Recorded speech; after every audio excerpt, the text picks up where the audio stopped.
MT Khairul Indonesia mengucapkan marhaban ya Ramadan.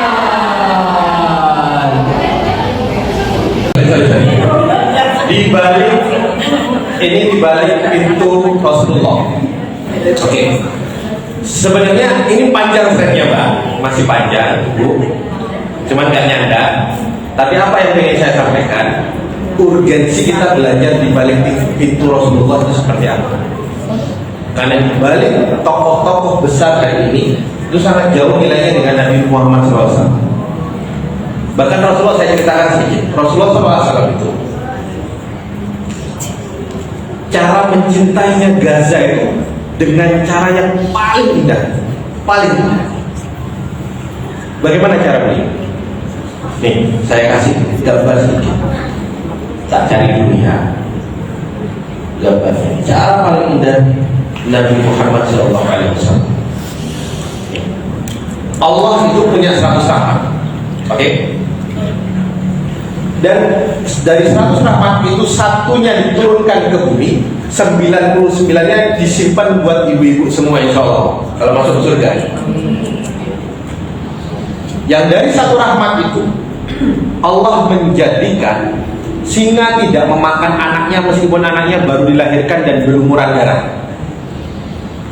Kuda, induk kuda tidak diinjak anaknya oleh induk kuda meskipun berada tepat di bawahnya. Padahal berapa banyak singa itu mencium mangsanya karena mangsanya itu bau darah, punya luka. Anaknya berdarah gak dimakan. Berapa banyak orang latihan kuda, ujung-ujungnya keinjek juga sama kuda. Padahal kalau latihan kuda naik di bawah atau naik di atas? Di atas, ujungnya keinjek juga. Anaknya tidak diinjek. Itu ini bahasa tentang cinta, bukan? Cinta. Maka nanti setiap interaksi Nabi saya coba bahasakan ini cintanya beliau ke kita. Turunnya Nabi itu apa? Rahmat berarti artinya cinta, bukan? Cinta. Oke. Balik lagi kepada ustadz yang mengkritik, kalau kajian jangan bahas cinta. Quran itu diturunkan atas nama kebencian atau cinta? Setiap surat itu dibuka dengan kata cinta atau kebencian. Bismillahirrahmanirrahim. Ar-Rahman Ar-Rahim cinta bukan? Maha pengasih lagi maha penyayang. Nah, ustaznya paham gak sih propaganda musuh kita seperti apa? Kadang kita begitu, Bu, terlalu asik dengan definisi keagamaan kita sendiri, lupa musuh kita itu sudah sampai mana. Makanya Umar itu bilang, pelajarilah ilmu kejahiliaan. Disuruh belajar, Bu, bukan untuk diikutin supaya apa? Supaya kamu bisa membedakan hak sama batil itu mana. Kalau kamu nggak tahu cerita kayak gini misalnya, kita bisa tahu nggak seberapa urgen kita belajar keluarga Nabi? Kita bisa tahu nggak film-film yang kita tonton itu merusak generasi kita, anak-anak kita? Nggak tahu. Karena kita juga belajar terminologi keislaman toh, gak belajar terminologi gimana musuh kita ini ngelawan kita. Umat itu nyuruh kita belajar, bukan untuk diikuti. Bahkan sihir yang haram untuk dipelajari bisa menjadi sunnah ketika nyatanya kita pengen tahu dukun-dukun ini menyihir manusia ini kayak gimana. Maka Ustaz Faisal belajar ilmu sihir bisa sunnah, Bu.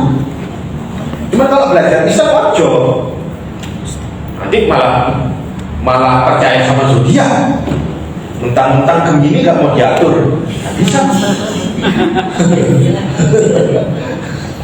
Nggak bisa. Maka Rasul itu mengajarkan rahmat dan Rasul mengajarkan cinta kepada Palestina. Rasul pernah pergi ke Palestina, pernah pergi ke Gaza kan?